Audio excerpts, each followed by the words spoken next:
Frères et sœurs, c'est frère Sébastien. Nous voilà réunis pour une nouvelle vidéo. Que la grâce de Dieu soit avec vous et la paix de son Fils Jésus-Christ, notre prophète. Aujourd'hui, j'ai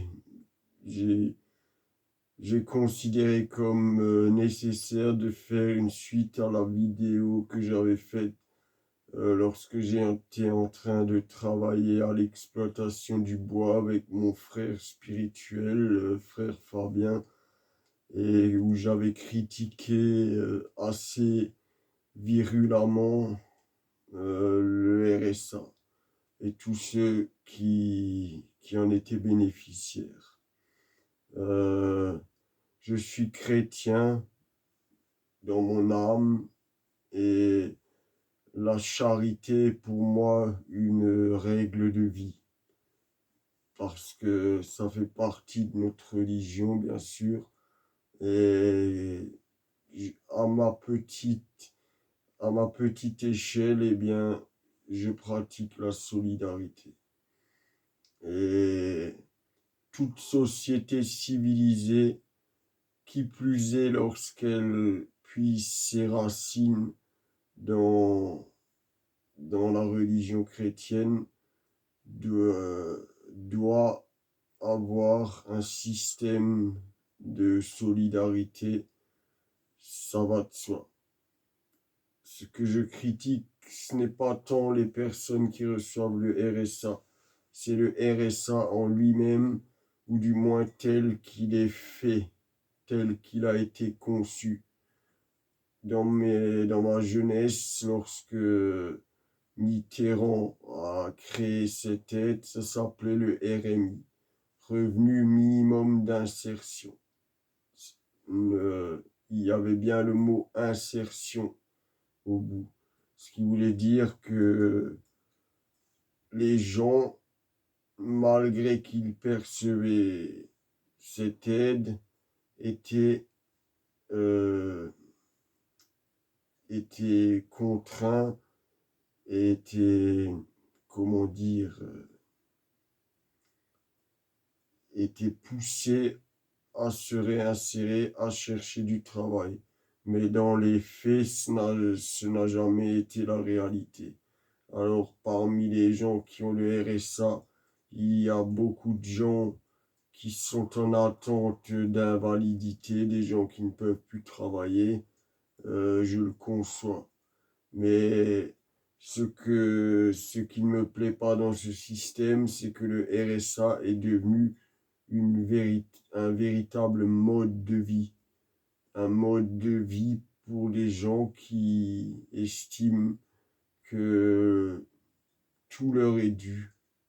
Et alors, qui estiment qu'ils ne trouvent pas de travail, qu'on ne leur en donne pas, mais est-ce qu'ils en cherchent? C'est déjà la première chose, la première question à se poser.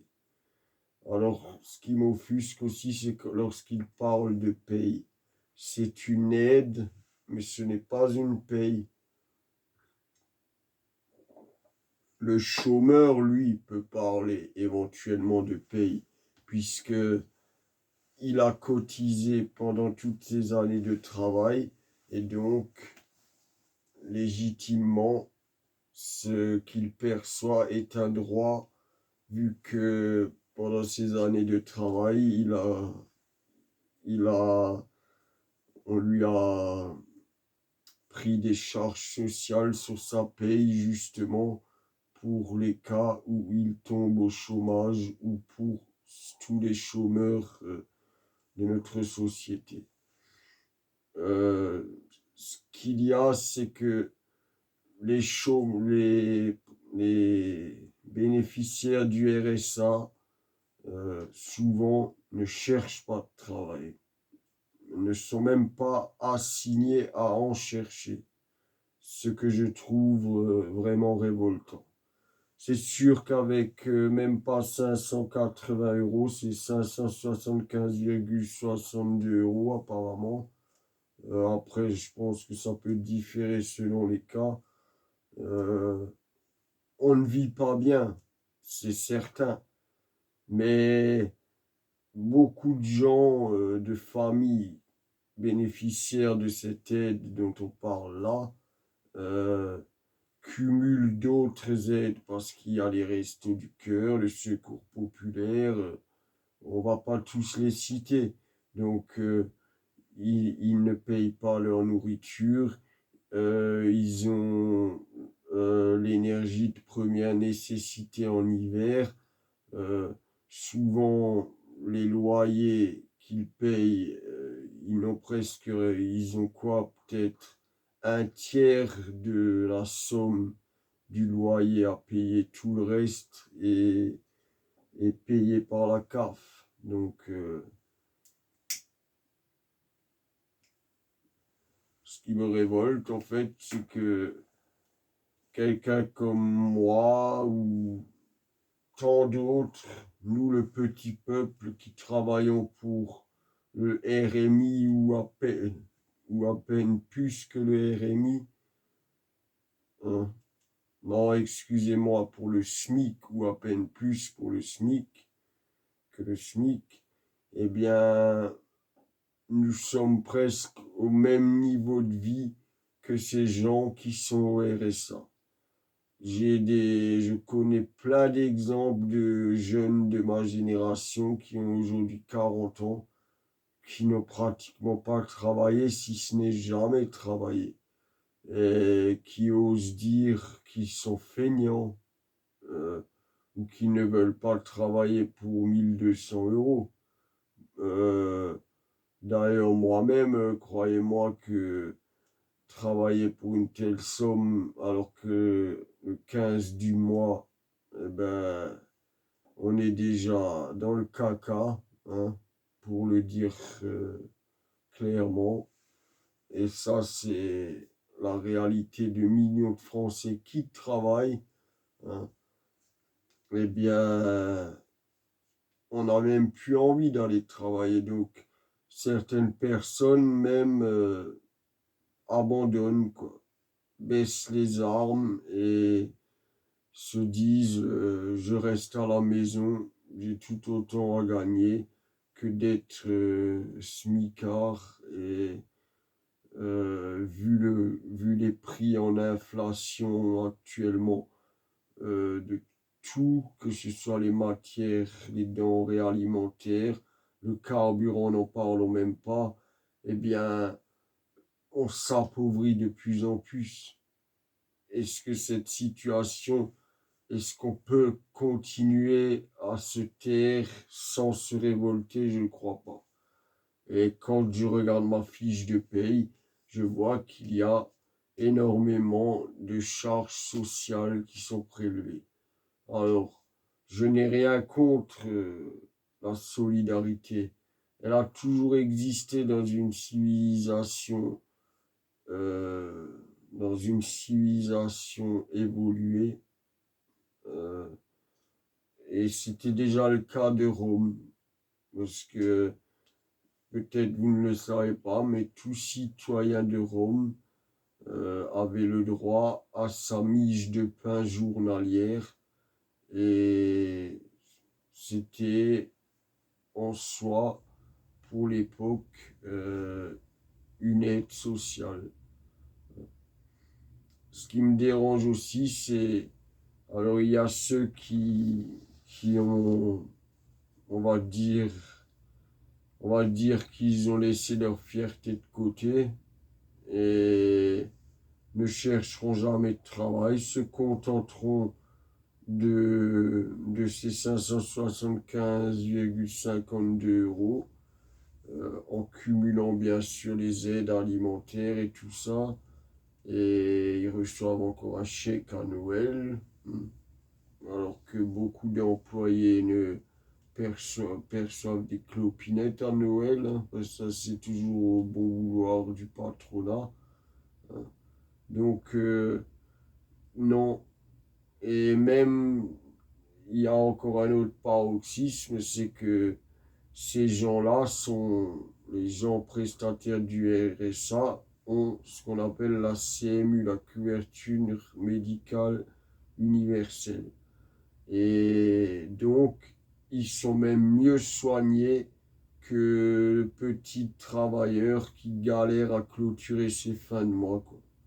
Euh, ils peuvent se faire refaire les dents à titre gracieux, gratuitement. Bon, bien sûr, c'est dans des écoles de dentistes, quoi, de prothésistes dentaires et tout ça. Mais néanmoins, c'est quand même du travail bien fait, quoi. Moi, j'ai un dentier où il manque quelques dents. Et ça fait des années maintenant.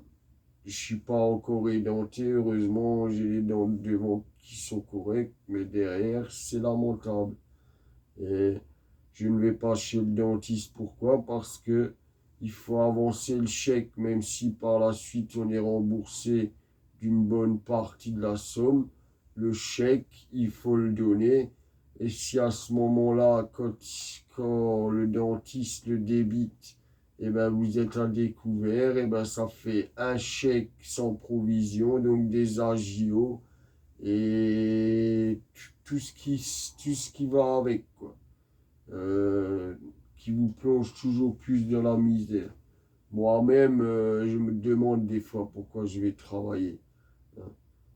J'ai déjà été, pas moqué, on va pas dire ça, mais je connais des amis issus des quartiers populaires qui, eux, sont également bénéficiaires du RSA, mais sont devenus aisés, pour ne pas dire riches, mais vivent beaucoup mieux que moi et doivent bien arriver à générer des salaires des revenus plutôt de 3 000 € par mois en réinvestissant leur RSA dans les narcotiques, en le faisant fructifier, fructifier, fructifier. Et au final, dans certains quartiers, les plus grosses têtes, qui sont toujours prestataires du RSA, finissent à avoir des salaires de grands PDG. Il y a aussi le problème de ces expatriés, les globetrotters par exemple, qui envoient des gens qui leur ressemblent pour se présenter aux convocations de l'assistante sociale et qui ensuite se font envoyer la somme du RSA dans des pays où avec 580 €, on vit très bien, on est les rois du pétrole, quoi. Hein. Donc tout ça, c'est le problème de ce système. Donc, je n'ai rien contre le RSA. Ça peut arriver à tout le monde d'être un galérien à un moment ou à un autre de sa vie. Mais quand on reste 20, 30 ans au RSA toute sa vie, soit on a un problème psychiatrique et donc on doit bénéficier peut-être de l'allocation adulte handicapé si, si c'est un moindre mal, si c'est avéré. Et non. Et là, beaucoup de candidats ont proposé que les bénéficiaires du RSA fassent une quinzaine d'heures par mois de travail. Et je ne suis pas du tout opposé à cela parce que du travail, il y en a.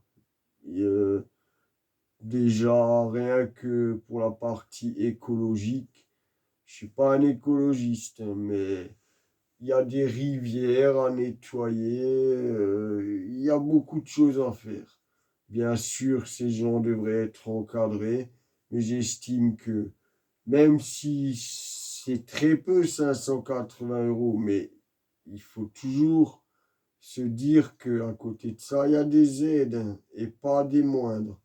Donc, à minima, ils pourraient au moins faire 15 heures par mois. C'est pas énorme.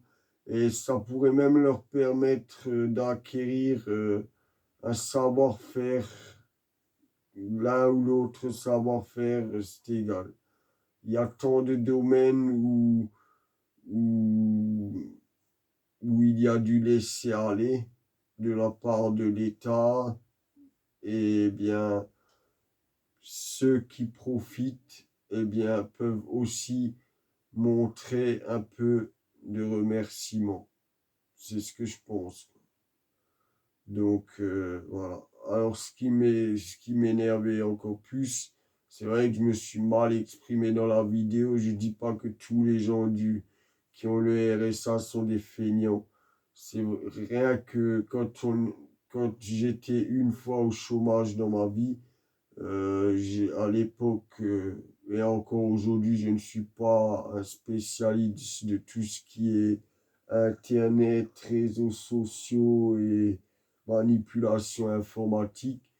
Quand j'ai voulu faire mon dossier, j'étais perdu, quoi. Et comme il y a de moins en plus de services à la personne, je suis rentré du pôle emploi et j'ai demandé à ma femme de le faire à distance, quoi, le dossier. Sans quoi je n'aurais même pas été capable de le faire parce que j'étais perdu et aussi perturbé, bien sûr. Et je n'ai pas eu beaucoup d'aide, quoi. Il aurait presque fallu que je m'en dise, quoi.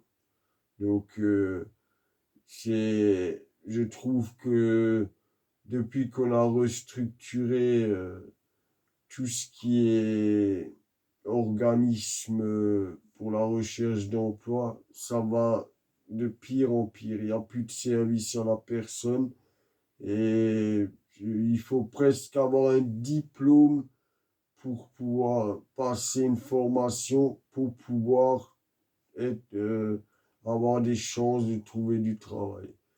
Donc compter sur la NPE, moi j'y compte pas trop, quoi. En ce moment du travail, du moins dans ma région Alsace-Lorraine, il y en a pas mal, quoi. Après, beaucoup de gens ne veulent plus se lever sur le SMIC. Je les comprends aussi. Regardez mon cas, je suis légèrement de quelques centimes au-dessus du SMIC. Et on n'y arrive pas, on n'y arrive pas. Parfois, la nuit, je rêve d'argent. Je rêve d'argent alors que j'exècre l'argent. Et pourtant, je rêve d'argent pour clôturer les fins de mois, pour qu'on ait le frigo plein. C'est une honte. Et à côté de ça, on nous bassine avec des pubs. On est dans la surconsommation.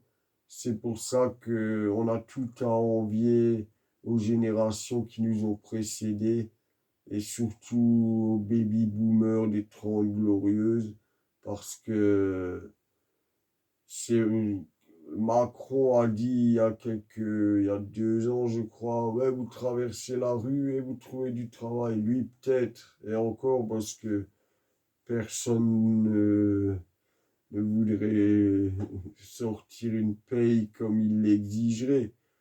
Après son mandat, je pense qu'il retournera en tant que directeur d'un grand groupe banquier, quoi. Ce qu'il a été avant, hein. Son avenir, je me fais pas, j'ai pas peur pour lui de toute façon. Il aura sa retraite de président à vie, quoi. Donc, non. Et alors, c'est ce qui me dérange, c'est quand les gens que je connais, j'en connais plein, me disent il y a la paye qui tombe et ça, je ne l'accepte pas. Ce n'est pas une paye, c'est une aide. C'est une aide, pas pour. Je me suis peut-être mal exprimé, je ne dis pas que vous êtes tous des feignants, loin de là. Euh, il est si facile aujourd'hui dans cette société déstructurée où, où il n'y a plus de bonne morale, où une société déstructurée, vous connaissez de toute façon le fond de ma pensée si vous avez écouté un peu mes vidéos. Eh bien, il est si facile de perdre pied. Donc, ça peut arriver à tout le monde d'être au RSA. Ça, je le conçois. Maintenant, Mon problème, c'est que ce RSA est versé sous forme d'argent. Et c'est là où tout est le problème, quoi. Parce que on ne sait pas ce que ce qui est fait avec cet argent.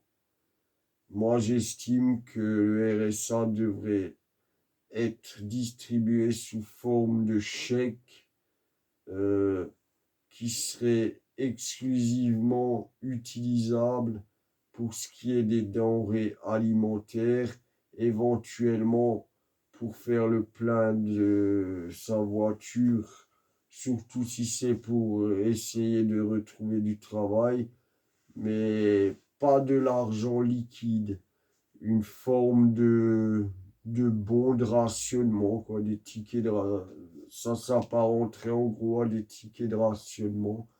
Et au moins, ça empêcherait déjà à certains barons, à certains trafiquants plutôt, hein, certains, certains voyous de prendre ce RSA et de le faire fructifier pour devenir des riches au nom de la solidarité. Parce que c'est à la base, ce n'était pas ça. Donc voilà, en gros, j'ai tout dit. Donc ma vidéo de l'autre jour, lorsque je coupais du bois avec mon frère Fabien, frère spirituel, membre du groupe Suidélis, et numéro 2 bien sûr, parce que c'est le deuxième à m'avoir rallié, et je le salue. Euh, c'est, c'est, comment dire, on est unis comme les 10 doigts de la main. Ça, je peux vous l'assurer. Un homme de grande valeur et que Dieu le reconnaisse. Donc voilà, je voulais un peu me rattraper parce que, oui, je vous ai accusé tous de feignants, mais c'est vrai que j'estime que dans une société civilisée, on ne doit plus mourir de faim, ça c'est un fait, et on doit avoir un abri sur la tête, ça c'est aussi un fait. Bien sûr, il y a des SDF qui sont tellement euh, marginalisés, qui ont tellement pris l'habitude de la rue, qu'ils ne veulent même pas d'appartement. C'est malheureux, mais c'est comme ça, c'est encore une fois la nature humaine et qui est si complexe que cela. Mais la solidarité, comme elle est faite dans le pays, n'est pas un idéal. Et c'est même ce qui a produit un mode de vie qu'on appelle l'assistanat. Aller pleurer chez l'assistante sociale et tout, c'est ça le propre de l'assistanat.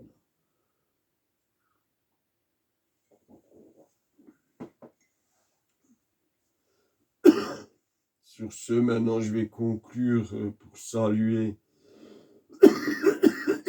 une fois de plus Papacito,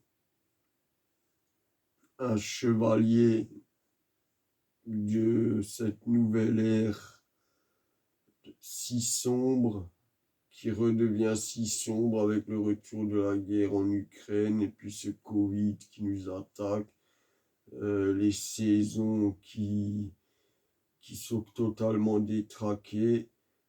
Je suis chrétien, donc forcément apocalyptique. Et même s'il y a 1000 ans, on croyait déjà que c'était l'apocalypse, peut-être que ce n'est pas pour demain, mais beaucoup de choses sont concordantes avec la Bible. Et donc oui, je salue Papacito, un chevalier chrétien un chevalier de l'Occident qui a proposé un combat de boxe à ce connard d'Antifa, hein, qui s'est permis de frapper un homme qui aurait pu être son père, qui faisait que distribuer des affiches d'Éric Zemmour, un soutien à Éric Zemmour, quoi. Et ce merdeux d'Antifa, si par malheur, non, ou par chance plutôt, parce que malheureusement j'ai une communauté très réduite, donc il ne verra sans doute pas mon appel. Euh, toi, le merdeux d'Antifa, là, qui te permet de gifler et de dire fasciste, fasciste. Mais qu'est-ce que tu es, toi? Toi, t'es le plus gros des fascistes. C'est vous qui créerez la guerre civile. C'est vous qui créerez la guerre civile en dénaturalisant non seulement l'héritage français, mais aussi l'héritage de tout l'Occident. Vous êtes des merdes. Et les Français encore plus. Les Français antifa, vous êtes encore plus des merdes.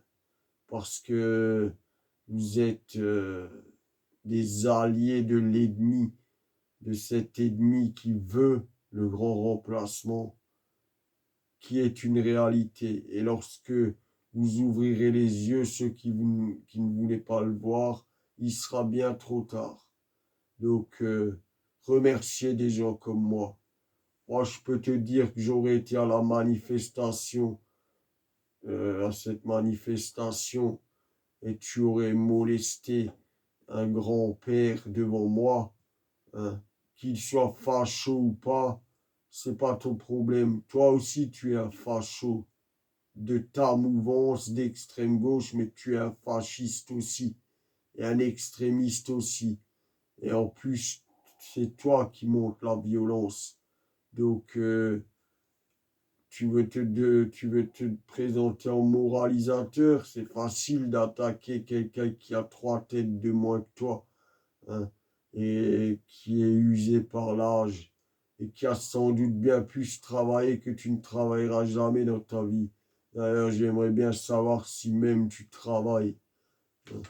Je chie sur tous ces antifas, je chie sur tous les partisans de Mélenchon, je honnie Mélenchon, et d'ailleurs, tous ceux qui se présentent, je ferai une vidéo, il y en a un ou deux qui, qui me forcent au moins mon respect. Et puisque je suis impérialiste et que je suis antidémocratique, je ne voterai pas. Donc, euh, mes parents m'ont toujours dit, vu que tu ne votes pas, tu n'as rien à dire. Ils n'ont pas tort, mais je vais vous expliquer cette semaine pourquoi, surtout ce coup-ci, je ne saurais même pas pour qui voter. Tous des poulagas. Oui. Donc pour en revenir à ce facho là, non, à cet antifa qui a fait le buzz là en malmenant cet ancien, eh bien j'espère que tu accepteras le duel avec Papa Cito, que tu dévoileras ton identité et que Dieu soit avec nous. Et je demande à Dieu d'accorder la victoire à Papacito pour que cet antifa soit humilié. Parce que Papacito le fait en plus à titre gratuit. C'est, c'est vraiment quelqu'un que j'admire. Après, il a des fois des idées un peu space, mais on se rejoint, il n'y a pas de problème. Je suis juste un peu plus religieux que lui et moins nationaliste. Moi, je suis impérialiste. Moi, c'est l'Europe. Fier d'être français, certes, mais moi, c'est une Europe-nation que je veux pour peser face à l'Amérique qui est toujours notre grand maître et l'empire de ce siècle. Donc voilà, pour conclure, j'aurais été à cette manifestation-là, aujourd'hui je serais en prison et je serais un meurtrier parce que je t'aurais pas laissé molester le gars. J'aurais sans doute pas fait le poids contre toi parce que en ce moment, j'ai des problèmes de santé dus à mon tabagisme. Je vais bien tenter d'ailleurs d'arrêter de fumer demain. Si vous pouvez faire une prière pour que je réussisse, elle sera la bienvenue. Une prière pour moi. Donc moi, j'aurais été à cette manifestation, je t'aurais planté un couteau dans la gorge, mon gars. Je t'aurais planté un couteau dans la carotide. Tu oses encore lui cracher à la figure. Tu n'es qu'une merde. Tu es un ennemi. Et des gens comme toi, eh bien, sous notre pouvoir, sous notre système sociétal, des gens comme toi, à minima, finiront en prison pour une très très longue peine où ils auront l'occasion de méditer sur ce qu'ils ont fait. À minima, mais si ça tenait qu'à ma volonté, tu serais pendu. Tu serais pendu, espèce de merde. S'attaquer, s'attaquer à un homme âgé sous prétexte qu'il est fasciste. Dire la vérité, c'est pas être fasciste. Euh, D'ailleurs, je rappelle à ceux qui griment les affiches de Zemmour avec la moustache d'Hitler et sa coupe. Vous ignorez qu'il est juif. Euh, Révisez un peu vos livres d'histoire. C'est de la bêtise. Ça prouve bien que vous êtes des dinolos, des imbéciles.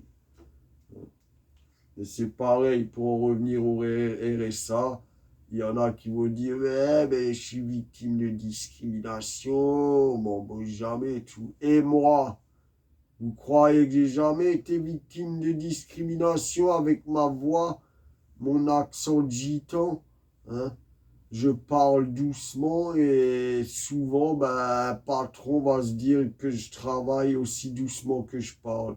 Or, c'est loin d'être vrai parce que je suis très réactif au combat et au travail.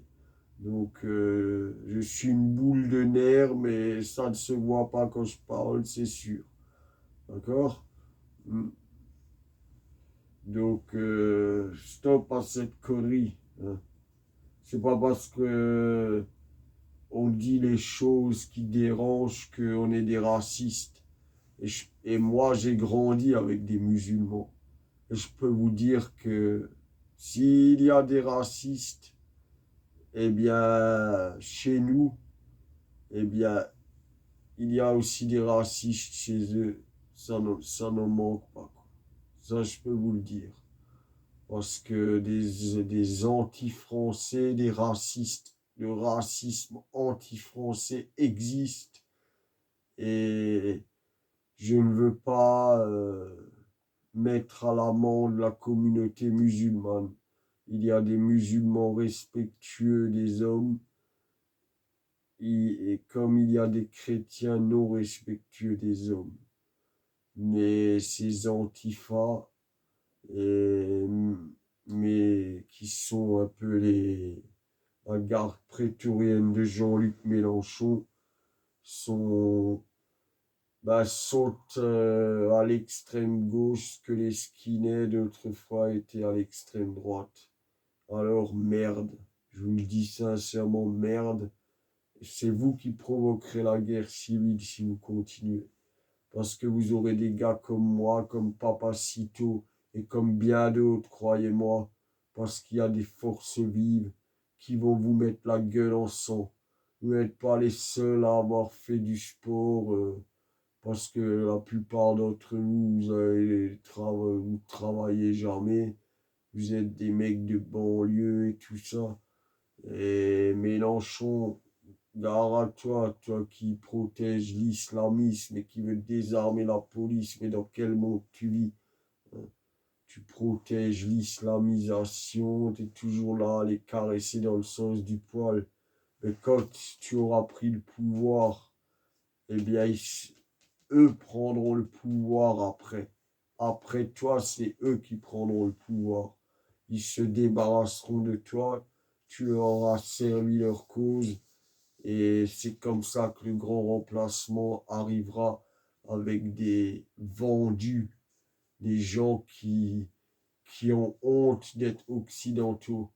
Et ça, c'est pas ma soupe à moi. D'accord? Sur ce, je vous salue frères et sœurs, et je m'excuse si j'ai traité certains, certains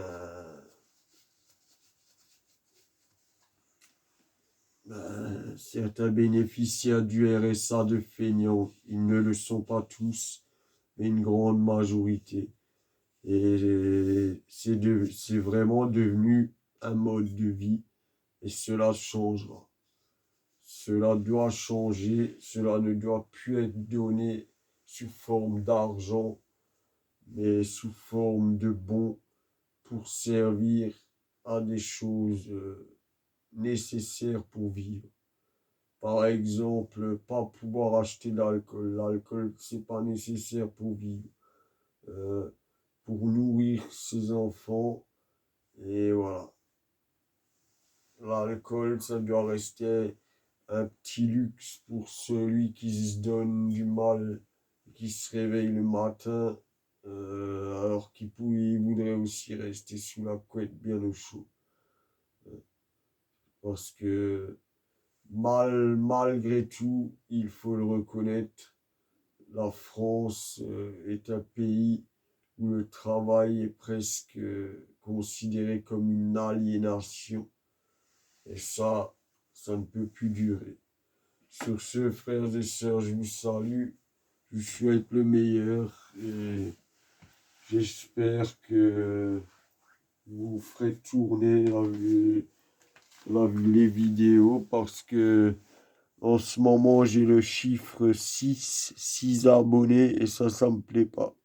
Si au moins j'en ai un septième, je serais content, mais le chiffre 6 c'est le chiffre du diable.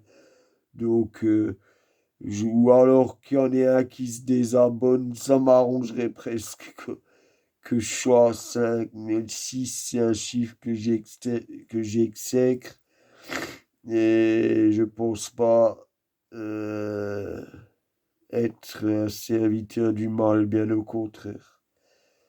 Tout ce que je veux, c'est la grandeur, une religion d'État, euh, un empire chrétien, une armée européenne, et voilà.